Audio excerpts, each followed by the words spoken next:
All right, we are back from our break.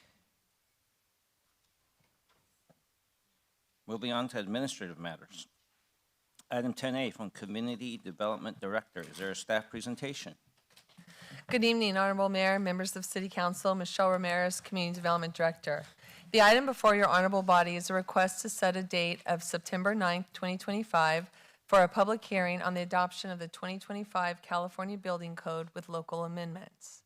In compliance with state law, the California Building Standards Code is revised and updated every 3 years, with the next edition going into effect on January 1st, 2026.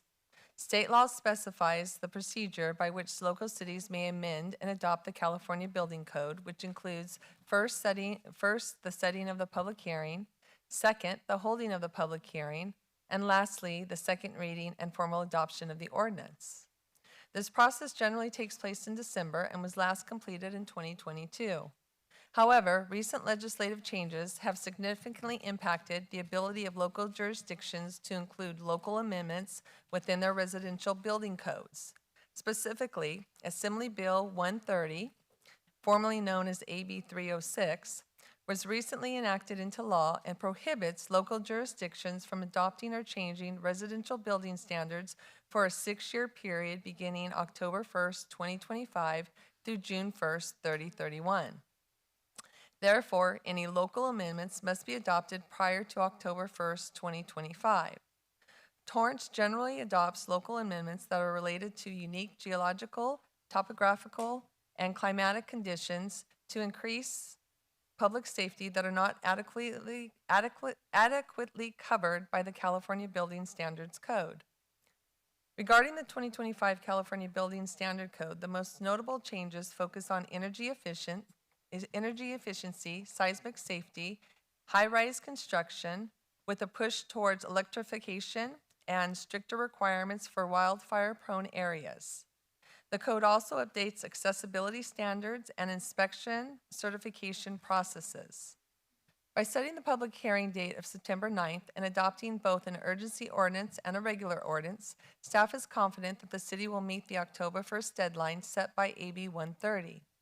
While the effective date of the ordinance would be upon, while the effective date of the urgency ordinance would be upon adoption and the regular ordinance 30 days after adoption, the implementation date would be January 1st, 2026 per state law. That concludes staff's presentation. If any members of the honorable body have questions, I'd be happy to answer them. Thank you. Thank you. Any members of the public who wish to speak on this item, please step up to the microphone. I don't see any. Any members of the council have comments or questions? If not, Councilman Shake. Thank you, Mayor. Do we have a summary or anything that describe or give us the changes? We don't, that will come when we bring back the public hearing item, actually, but if you're looking for something for the 2025 building code, a lot has to do with the energy efficiency and green code. So they're always making stricter requirements with that, tougher requirements for residential and non-residential buildings, dealing with energy efficiency, EV charging, as well as accessibility for multifamilies. Those would be a couple of the major areas that the 2025 building code deals with. All right, thank you. All right. I'll take a motion to concur with recommendation of Community Development Director. So moved. Second.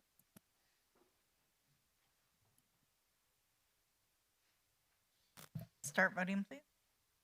Your Honor, that motion carried unanimously. Thank you. Item 10B from the Community Services Director. Is there a staff presentation? Good evening, Honorable Mayor and members of the City Council. Crystal Covarrubias, Senior Business Manager with the Community Services Department. Tonight's agenda item 10B is a recommendation from the Community Services Director that your honorable body accept and file the Columbia Park Community Engagement and Concept Design Project Report. Before turning it over to our consultant for the formal presentation, I'd like to briefly provide some background on this project. Beginning in June 2024, we partnered with Concui Design Initiative to conduct a comprehensive community engagement process to help shape the future of Columbia Park. With the deactivation of the Redondo Beach Power Plant, this effort explored ways to enhance public use of Columbia Park, particularly in the right-of-way space owned by Southern California Edison, which has historically been underutilized due to infrastructure constraints. The project was fully funded through Los Angeles County's Measure A Technical Assistance Program and focused on gathering input from key stakeholder groups about existing park uses, desired improvements, and long-term visions for the park's future. We'd like to, thank you. Is that better? Maybe it's, should I talk louder? Or is it just not? Okay. We'd like to extend our gratitude to all community members who participated as their input directly informed the proposed conceptual design that reflects a vision designed by the community for the community. At this time, I'd like to introduce Adriana Caria-Cison, Senior Project Manager with Concui Design Initiative, who will present the full findings and conceptual design. Thank you.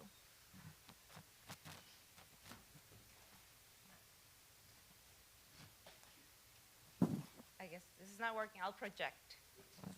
It's working? Okay, perfect. Good evening, everyone. Like Crystal just said, my name is Adriana Caria-Cison. I'm a Senior Design Associate with Concui Design Initiative, or KDI for short. I'm excited to share the vision for Columbia Park. This has been a year-long project guided by the community's voice at every step. What you see tonight is more than just a design. It's a roadmap for transforming Columbia Park into a space that reflects diversity, energy, and aspirations for Torrance. Next slide, please.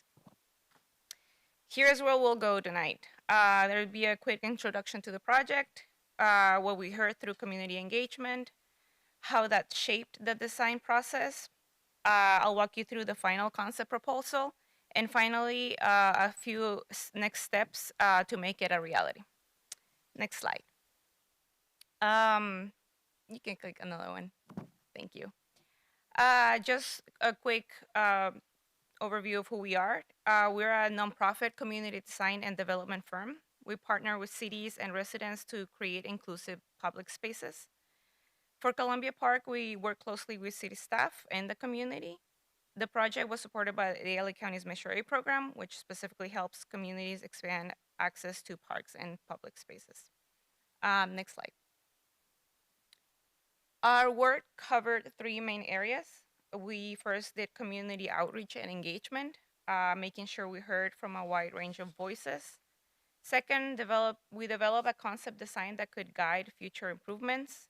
And third, we coordinated with so-called Edison, since much of the land that we're discussing falls under the right-of-way.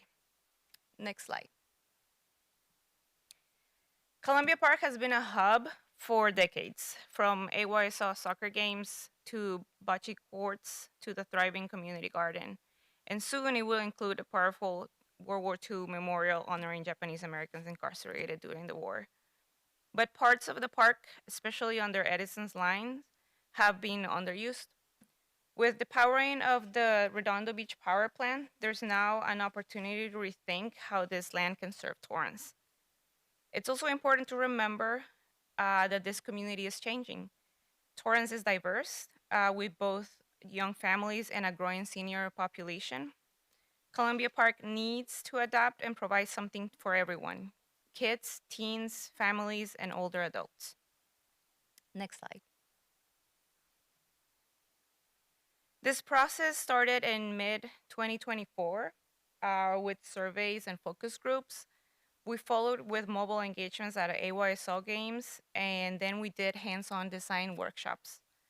By spring, we were ready to test ideas at the Cherry Blossom Festival, where hundreds of residents gave us feedback. And this summer, we finalized the concept design you'll see tonight. Next. I'll walk you through a little bit of what the engagement process looked like. Next, please.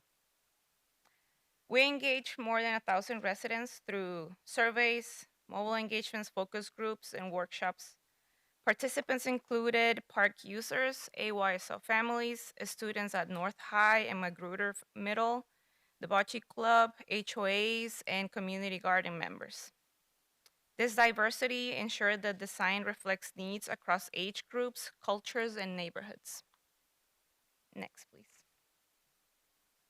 Our engagement included, as in numbers, about 425 responses from a general community survey, over 120 K-12 student surveys, focus groups with schools, HOAs, Bocce Club, and the community garden, and design workshops where students built their own, built their own visions for the park. This broad engagement gave us a really complete picture of what the community wants. Next.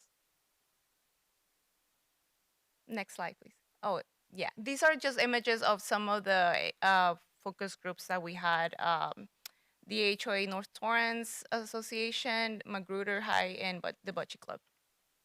Next, please. Here is what we heard. Adults don't come to the park very often, but students use it more regularly. Next, please. Some of the reasons why is because the amenities at the park don't necessarily meet the interests of the visitors. Next, please. Walking and jogging are the most popular activities across the board. People love events, concerts, festivals, and farmers markets. Next, please. And when we asked about new amenities, the top requests were pickleball courts, multi-purpose trails, and a dog park. Next, please. When we take a step back, the community is asking for 5 things: safe and calm spaces for relaxation, more community events and activities, better infrastructure like trails, lighting, and restrooms, more shade, trees, and natural elements, and family-friendly spaces for all ages. Next, please. I'll walk you through a little bit of what the design process looked like. Next. These are some, this is images of the workshop that we had with members of the community garden. Next. And these are images of community-wide workshop that we had open to everybody. In the design workshops, we asked residents to roll up their sleeves and sketch their vision. Next, please. Thank you. Out of those workshops, 2 concepts came out. One focused on active play, and we called that the previous one, please. We called that one Move, Play, Connect. It has more courts, a pump track, and upgraded play areas. Next. The other one emphasized calm and ecology, gardens, meditation paths, and cultural elements. Next, please. We brought these ideas to the Cherry Blossom Festival for residents to provide comments on.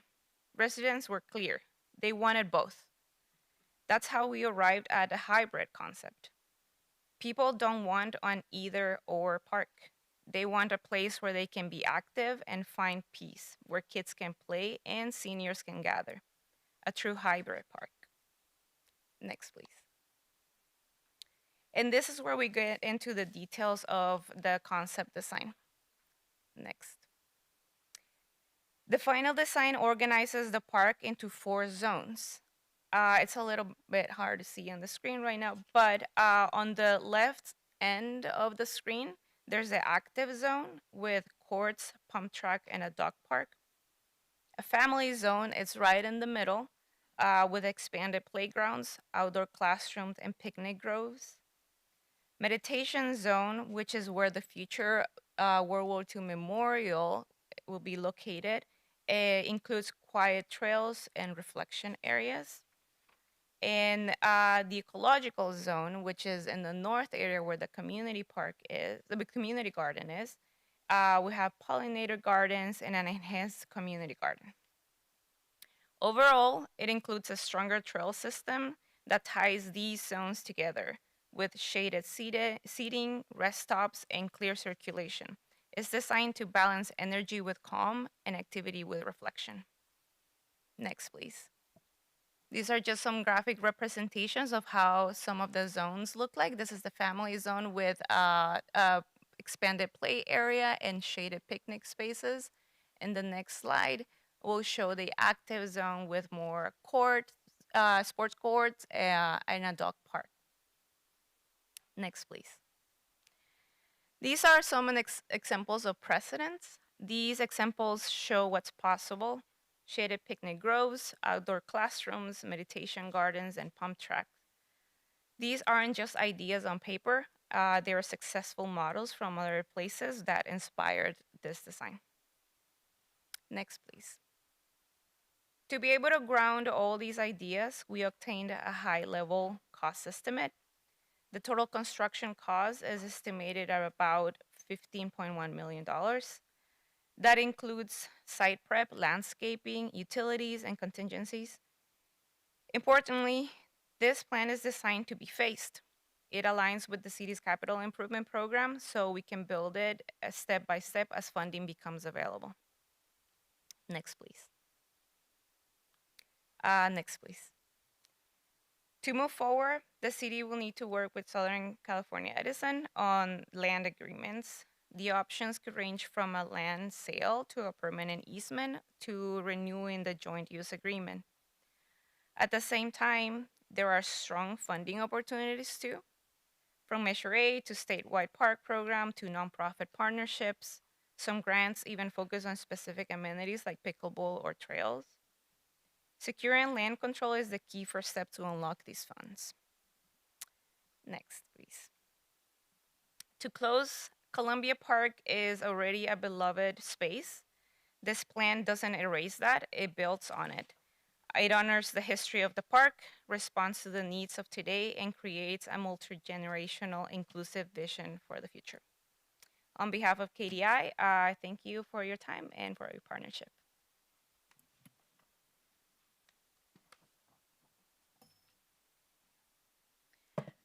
Before we turn it over for questions, staff would just like to note that this is a high-level planning estimate intended to guide the city's future capital improvement efforts as we continue to refine the plan, including any future coordination with Southern California Edison regarding the right-of-way parcel and alignment with other planned projects such as the World War II monument. We will also need to potentially identify external funding opportunities to support implementation of what the community has provided in terms of feedback for what they would like to see at Columbia Park for decades to come. Thank you. Staff's available for questions. Thank you. At this time, are there any members of the public who wish to speak on this item? I don't see any, and I'm going to go to Councilman Gerson. First, I'd like to thank you, especially for your outreach to different, both just randomly coming out and finding focus groups, different times, and so the subjects of your study are very diverse in a wide range of times and places, and I can see that, and I appreciate that. What I wanted to ask you questions about was on page 16 of your presentation. If you would please go a little deeper into, so the page was entitled Survey, What the Community Would Like to See. If you would please explain to me a little further your methodology as far as the collection of that kind of data. For this one, we did a community survey that we went to AYSO events. We met people at the park. We did it also online. Let me delve you down. No, the way in which you got the sample, I'm very appreciative of. Mhm. I'm looking specifically at the collection of this data point. So, for example, was this a pre-specified check or rate, like the or was it structure of open? the Was it open-ended where they could put in whatever they wanted? It was a structured question where we gave options for them to select. I can't remember exactly if we limited it to top 3, top 5. Out of how But many? Do you know how many options? it's been a while. At least 10, that's what I was gonna say. At least 10. Were there any capture points as far as what weren't the 10 on your list, as far as the community could bring in something that was beyond the usual, like, we have bocce, we have pickleball, like stuff we already have, but a unique opportunity? Especially, I love that you grasp so many K-12 students. And so were there any opportunities to collect data outside of the finite number of choices that we gave them? We always leave an option for others for them to add. There wasn't anything outside of, like, everybody was talking about the similar things, and the community survey was the first step into trying to understand that, that wish list of things. And we kept hearing the same things at the other events that we held. So Okay, so it they was were the very original similar. focus group that helped design the 10 choices that they rated. Who was the group you meant? No, No. I'm just clarifying that the original focus groups were how you created your top 10 list that you gave to rank. Mm-hmm. Thank you for helping me understand that better. Appreciate it. Yeah, no problem. Councilman Kaji. Thank you for the presentation. This looks very exciting, and it opens just a wide range of potential opportunities for the community. So I appreciate this process. I have a general question for staff about Southern California Edison and the easement. Since the closure of the AES facility, has there been an update as to what the future might be of the easement? Your Honor, Danny Santana, City Manager's Office. Councilman Kaji, the City of Torrance has completed a method of service study, or requested SCE to complete a method of service study, which was completed. And they have cleared both the City of Torrance and Redondo Beach to engage in discussions. Our Public Works Department recently checked in with the City of Redondo Beach to assess their progress with respect to the AES plant. The reason why that's important is there is a potential for the 220 kV lines to be removed. Those are the two larger structures on the west end when you are looking north on 190th Street. But the 66 kV those are the single pole structures, two of them on the west side of that SCE transmission line. The 220 kV lines can only come down if there is progress with the decommissioning of the AES plant and the removal of, which would allow the removal of the 220 kV lines in the SCE right-of-way that leads into Torrance. So until there's progress made there, unfortunately, we have no timeline or update as to when there can be discussions with the potential for Torrance lines to be removed.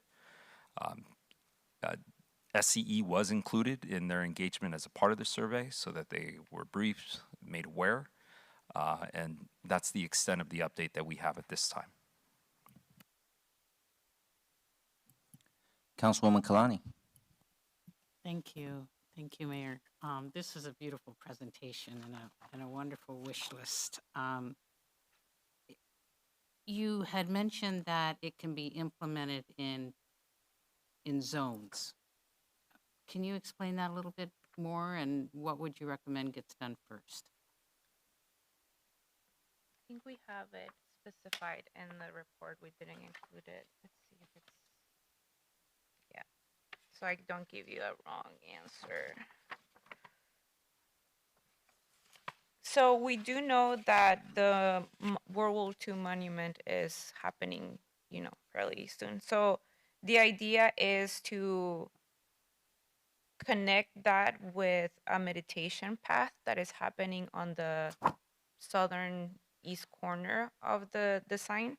So that whole corner could be sort of developed around, one after another one, so it's cohesive and connected. Then for the next phase will be sort of like at the heart of the site, where there's a playground and picnic areas where those spaces could be enhanced, expanded a little bit, provide shade. And alongside that, it will be sort of an expansion of what this like picnic space is, which is into a picnic grove that we call it, which is it's less of a structure. It's more like furnishings and trees that go into the lawn areas. So that will be sort of like phase 2 in a way. And then after that will be to there's this other half of Columbia Park that is about providing the space for the soccer fields, where the idea that the city's capital improvement projects there is the synthetic soccer field installations on that side of the park. So alongside with that, it will be improving the paths at the dog park. There's one thing that I didn't mention that is important. There's a parking lot expansion in the north portion. So that will go around, along with this phase 3 and the installation of that sports court. So this is kind of moving, let's say, from east to west in terms of like how it develops. And the memorial wall, the city's responsibility is a $5 million tag right now. That included, I thought, bathrooms and upgrades and things like that. So, but this 15 million is over and above those upgrades, correct? Correct. Oh. Yes, Councilwoman, that is correct. So the monument was excluded from the dollar amount. What the dollar amount represents is all of the new amenities that were as part of this proposed conceptual design. So a pump track, a dog park that would be in a different location, multi-use tennis courts, picnic areas, and a new playground. So we do have some of that built in. The area where the right-of-way space currently exists would be the pump track, multi-use courts, that kind of stuff. We do have renovating picnic shelters, replacing the playground already kind of pre-planned. So the area toward the middle of the park would kind of be already part of what is already part of the adopted capital improvement plan, and then the area underneath the power lines would be the new ideas that were proposed as part of this project. And one last question, and I appreciate it. Bear with me. A park of this quality and cost, is it low maintenance or does our maintenance significantly rise as well? Well, with new amenities, we would have additional maintenance that we would need to address. Councilman Adams, Prime City Manager, part of our assessment of overall park system is leveraging active play space and passive play space as we take into account the staffing needs citywide. And that's part of the assessment that we're working with community services, doing a comprehensive review of determining which are the areas that are more widely used and which are the areas that are not as used, but they demand staff time and water. So that's part of a broader initiative that we'll be conducting citywide. So you still use grass, not, Combination of low drought, turf. passive space, and then really pay attention to our active play space for the community. so I guess I'm trying to figure out, does the maintenance go up 10 times? It will go up. We've added, as you know, one of the challenges we're facing now is over the years we've added additional park space. However, due to budget constraints, we have reduced our staffing, and so that'll be part of the ongoing operating expense that we'll have to account for in future budget cycles. But we can provide that information as well. Okay, thank you. Yeah, the maintenance of the pump track would be something different. The EMS guys would be busy. Councilman Shake. Thank you. Thank you for the presentation, very detailed. I think I participated in a few focus groups as well. And very exciting. People were very vocal and very good information that you collected. And thank you for the presentation, very detailed. Appreciate it. The idea is to bring more people into this park, right? That's why we're doing all the focus groups. What do they want? Do we have any projection? How much foot traffic will that increase with those amenities? We wouldn't have information on those types of things, especially because this is just a conceptual plan based on, you know, budget constraints. This is a vision of what the community would like to see, but the realization of bringing all of these amenities to Columbia Park, especially with parking constraints, right now we wouldn't have that information readily available. I think Adriana mentioned that there's going to be increase in parking spaces as well, right? I don't see that in here. Yes, it's in the concept design. If you go to the page that has the plan, there is an extension of Under the north- Edison, yeah, those park those lines, Yes, right? yeah, it's How many parking spaces are we adding? if I remember correctly, it was around 100. It's on the report. I can't remember correctly. Okay. I think it's around. It says 100. about 90 on your. Oh, there you go. Yeah. Right. Okay. Councilman that Shea, makes- Danny Santana, City Manager's Office. Mr. Huang was kind enough to put that slide back up on the screen. It's number 25, and it's noted as number 12. All right, thank you.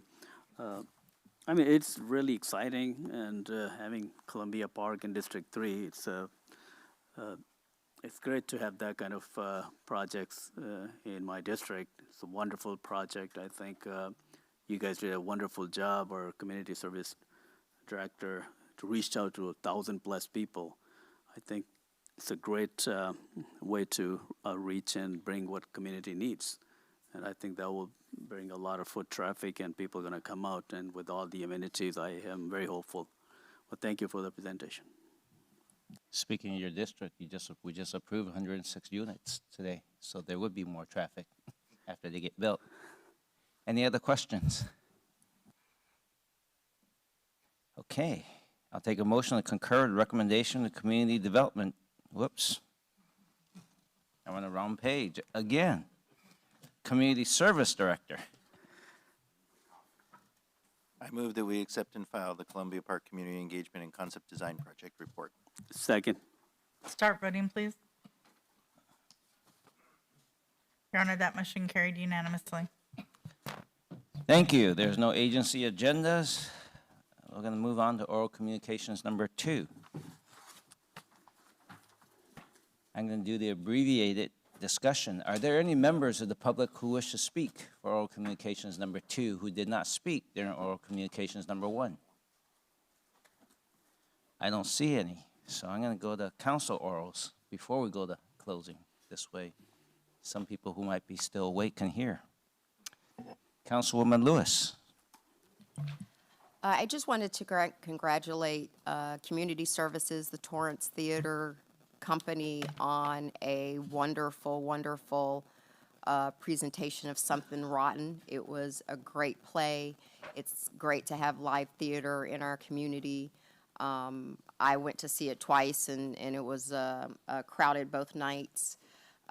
So if you're always looking for something to do, also check out the Torrance Theater Company in downtown Torrance, which is in Councilwoman Kalani's district. But great job to all of the folks that put that together, the actors, the live orchestra. It was truly amazing. Councilman Matucci. I got nothing, Mayor. Good night. Councilman Sheikh. Well, I know, Councilwoman Bridget, you had a birthday, right? Happy birthday, right? My 25th, thank you. For the last 20 years. Okay. Happy birthday, and I like to congratulate Red Carberry. They celebrated 25th anniversary. Just like you. 25. 25. I think the numbers are being transposed, maybe 52. Thank you, Mayor. All right. Councilman Gerson. Charlie at the beginning talked about ABBA and how great it was, and it just made me remember because Councilmember Kalani and I were dancing at the concert, and my daughter was there with her friends, and it was a lot of fun. And 5,000 people is pretty accurate. There were a lot of people.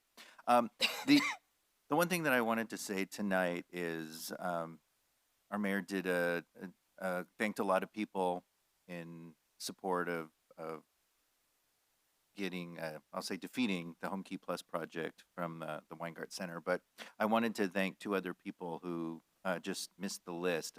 Both of our state legislators, Assemblymember Almer Suchi, who for his support, and thank him for also setting up the tea with Senator Ben Allen, that I could talk to him, because without the 2 of them at the state level advocating for us with the HCD as well, it was, the success was that all 7 of us were together and everyone was doing a piece. Missed out on Councilmember Kaji and working with the AG as well. And really, that when we get together and we're all focused on something, what we can do together. And so I agree with the mayor. Thank you to all of you. Thank you to the entire community who came out, but didn't want to miss out our 2 state legislators for their participation and help too. So thank you to them. I also want to thank Supervisor Janice Hahn. She was instrumental to this as well. Thank you. Thank you. Councilman Kaji. Thank you. Just reflecting back on the visit by the Little League team from Oshu, led by Coach Toru Otani. It was a great event, spending time with their little leaguers, playing against the freshman baseball teams from Torrance High, North High, South High, and West High, and also a team from 310 baseball. So for all the little leaguers who turned out for the clinics offered by Coach Otani and their family members, it was a fun time. And they had a fun time while they were here, going to both Dodger games at Dodger Stadium and Angel Stadium, going to Torrance Beach, going to the mall, and just crying when they left because they didn't want to leave Torrance. But oh well, they had to go. So anyway, thanks to the community for turning out. Good night. Thank you. Councilwoman Kalani. Thank you. And in addition to all of the exciting things going on, a big shout out to, again, to community services. The concerts in the park are just knocking it out of the park. I mean, just really thousands of people. There's not enough room on the dance section of Wilson Park to fit everybody. People were just sitting everywhere, dancing everywhere. There's another event this coming Saturday, another salsa band, and then we go to the Tom Petty cover band. So lots of things to do there. I want to thank Councilmember Sheikh for bringing just a beautiful cultural celebration to our city with the Pakistan Independence Day, 2 different celebrations that were beautiful. Thank you. Thank you very much. Just amazing people and wonderful music and food. And food. And then finally, another shout out and thank you to Councilmember Sheck. Together, he and I went to support the World War II wall, memorial wall at the parade in Little Tokyo. And that was a great experience as well. So good night. Thank you. Thank you. I think what that means is the amphitheater at Wilson Park probably needs a couple of huge jumbotrons on the side so that when we max out in the front, hint, hint. I think a lot of good things happening in our city. I think, I know when I missed the ABBA concert, someone said, you gotta come to the last one, so I will be there for the Tom Petty tribute band, I hope.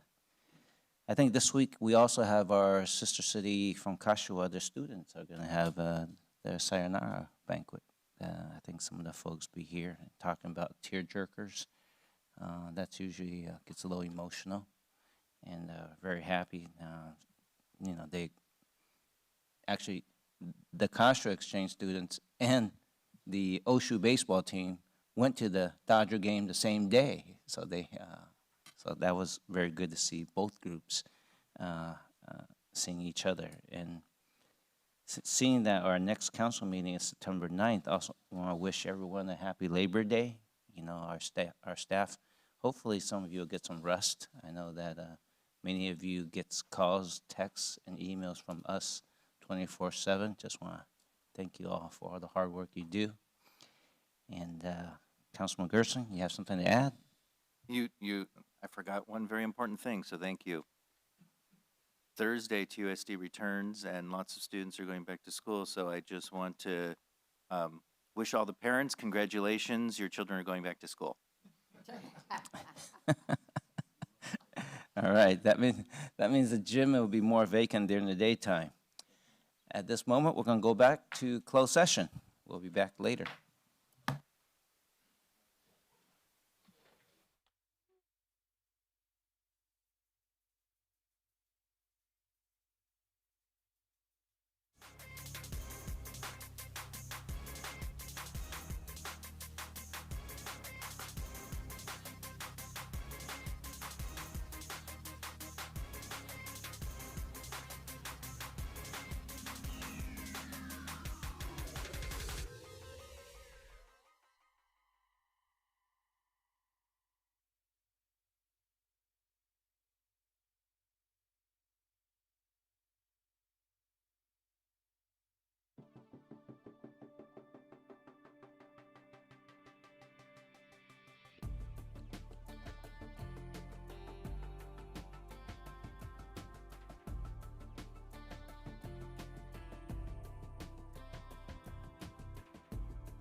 Okay. We are returned. It's 11:04 from closed session. City Attorney, you have anything to report out? Yes, Your Honor. During closed session, the city council upheld the suspension of a reprographic specialist by a vote of 4-1, with Councilmember Matucci voting no, and Councilmember Lewis and Councilmember Shake abstaining.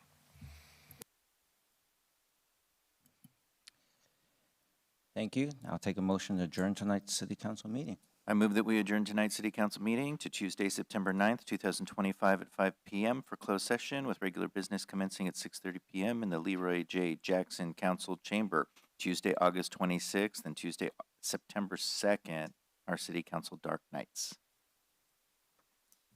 Second.